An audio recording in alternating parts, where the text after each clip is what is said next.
Hello guys. Teaching education में आप सभी का स्वागत है। गाइस, कैसे हैं आप सभी? उम्मीद करता हूँ अच्छे होंगे। गाइस, आज हम बात करने जा रहे हैं डीएलएड थर्ड सेमेस्टर के पेपर सेकंड इंक्लूसिव एजुकेशन यानी समावेशी शिक्षा के अति लघुत्तरीय प्रश्नों की डीएलएड तृतीय सेमेस्टर। तो दोस्तों, इसमें पहला क्वेश्चन है कि सामान्य बच्चों की बुद्धि लब्धि कितनी होती है। दोस्तों, सामान्य बच्चों की बुद्धि लब्धि 90 से 110 के बीच होती है। फिर दूसरा क्वेश्चन दोस्तों, सामान्य बच्चे जैसे दोस्तों क्या होता है, विशिष्ट बालक, सामान्य बालक। तो यहाँ पर पूछा गया है कि सामान्य बालक जो होते हैं उनकी बुद्धिलब्ध और बुद्धिलब्ध का जो फार्मूला होता है, सूत्र होता है, कैसे निकाली जाती है। तो दोस्तों, मानसिक आयु बटे वास्तविक आयु गुणे 100 मीन्स ऊपर हो जाएगा मानसिक आयु, नीचे हो जाएगा वास्तविक आयु और गुणे 100 कर देंगे तो आपको बुद्धिलब्धि पता चल जाएगा। फिर दूसरा क्वेश्चन है कि प्रतिभाशाली बच्चों की बुद्धिलब्धि कितनी होती है। यहाँ पर क्या पूछा जा रहा है, प्रतिभाशाली। तो दोस्तों, प्रतिभाशाली बच्चों की बुद्धिलब्धि जो होती है वो 140 से अधिक होती है। फिर नेक्स्ट स्लाइड पे चलते हैं, अगली स्लाइड पे। तीसरा क्वेश्चन है कि बुद्धिलब्धि से आप क्या समझते हैं। 2018, 17, 19 में आया हुआ पेपर क्वेश्चन है दोस्तों। और बुद्धि परीक्षण हेतु निर्धारित सूत्र लिखिए। तो दोस्तों, पहले देखते हैं बुद्धिलब्धि क्या होती है। तो मानसिक आयु तथा वास्तविक आयु के अनुपात में 100 से गुणा करने पर जो अंक प्राप्त होता है उसे बुद्धिलब्धि कहा जाता है। वही दोस्तों सूत्र पूरा दिया गया है कि मानसिक आयु तथा वास्तविक आयु के अनुपात में 100 से गुणा करने पर जो अंक प्राप्त होता है उसे बुद्धिलब्धि कहते हैं। और सूत्र क्या है ये तो मैंने पहले बता दिया। फिर चौथा क्वेश्चन है कि शैक्षिक रूप से पिछड़े बच्चों की परिभाषा सिरिल बर्ट के अनुसार लिखें। तो पिछड़े बच्चे वे कहलाते हैं जिनकी शैक्षिक लब्धि या बुद्धि या शिक्षांक 85 से कम होता है।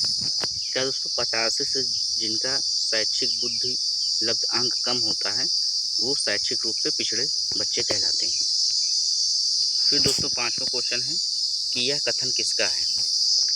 विशिष्ट बालक जैसा कि बाल मनोविज्ञान में प्रयुक्त होता है से तात्पर्य अत्यधिक प्रवीण एवं प्रतिभाशाली बालकों के साथ साथ उन बालकों से भी है जो निम्न बुद्धि या अन्य शिक्षण असमर्थताओं के होते हैं।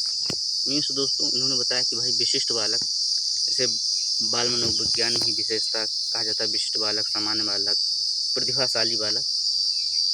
तो इससे तात्पर्य अत्यधिक प्रवीण एवं प्रतिभाशाली बालकों के साथ साथ उन बालकों से भी विशिष्ट सामान्य बालकों के साथ साथ उन बालकों से भी है इसका संबंध जो निम्न बुद्धि या अन्य शिक्षण संबंधित समस्याओं से ग्रसित हैं। असमर्थता का दोस्तों जो समर्थ नहीं है या शैक्षिक बुद्धिलब्धि पूरी तरह से उसको ग्रहण करने में, अर्जित करने में कारगर नहीं है। तो यह कथन किसका है दोस्तों, तो यह कथन है रेबर का। फिर छठवां क्वेश्चन है कि पिछड़े बच्चों से आप क्या समझते हैं। तो दोस्तों, सोनेल के अनुसार पिछड़ा हुआ बच्चा हुआ है जो अपनी आयु के अन्य बच्चों की तुलना में अत्यधिक शैक्षिक दुर्बलता प्रदर्शित करे। फिर दोस्तों, अगली स्लाइड चलते हैं। सातवां क्वेश्चन है कि पिछड़े बच्चों की विशेषताएं बताइए। तो दोस्तों, पिछड़े बालकों की 2 विशेषताएं बताइए। 2019 में आया हुआ क्वेश्चन है। तो पिछड़े बच्चों की बुद्धिलब्धि सामान्य या औसत से कम होती है। फिर दूसरा क्या है, पिछड़े बच्चों का अधिगम स्तर मंद होता है। तीसरा पॉइंट दोस्तों, पिछड़े बच्चों का व्यवहार असमायोजित होता है। फिर चौथा है, पिछड़े बच्चे जीवन में निराशा का अनुभव अधिक करते हैं। आठवां क्वेश्चन दोस्तों, पिछड़े बालकों की शिक्षा व्यवस्था कैसी होनी चाहिए।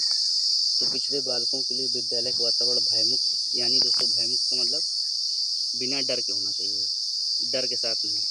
फिर दूसरा है, पिछड़े बालकों की मानसिकता के लिए पाठ्यक्रम को तय करना चाहिए, पाठ्यक्रम पहले से डिसाइड होना चाहिए दोस्तों। फिर 9वां क्वेश्चन है दोस्तों, वंचना से आपका क्या अभिप्राय है। तो दोस्तों, वंचना एक सामाजिक आर्थिक संप्रदाय है। वंचना की अवधारणा व्यक्ति की असुविधाओं एवं अभावों को संकेत करती है। वंचना का दोस्तों किसी क्षेत्र से वंचित रह जाना, चाहे शैक्षिक हो या किसी सुविधा से हो। वंचित का पिछड़ा या किसी सुविधा से वंचित रह जाना। 10वां क्वेश्चन है, समस्यात्मक बच्चों से क्या अभिप्राय है। तो वैलेंटाइन के अनुसार दोस्तों, समस्यात्मक बच्चे वे बच्चे हैं जिनके व्यवहार तथा व्यक्तित्व इस सीमा तक असमान होते हैं कि वे घर, विद्यालय तथा समाज में समस्याओं के जनक बन जाते हैं। मीन्स दोस्तों, समस्यात्मक बच्चे चाहे घर रहें, चाहे विद्यालय या परिवार में, एक कोई न कोई समस्या उत्पन्न करते ही रहते हैं दोस्तों, या उत्पन्न करने जैसी स्थिति उत्पन्न करते हैं दोस्तों। उम्मीद करता हूँ दोस्तों क्वेश्चन आप सभी समझ में आए होंगे। दोस्तों वीडियो को ज़्यादा से ज़्यादा शेयर कर दीजिएगा, चैनल को सब्सक्राइब कर दीजिएगा। थैंक यू दोस्तों, अगली क्लास मिलते हैं।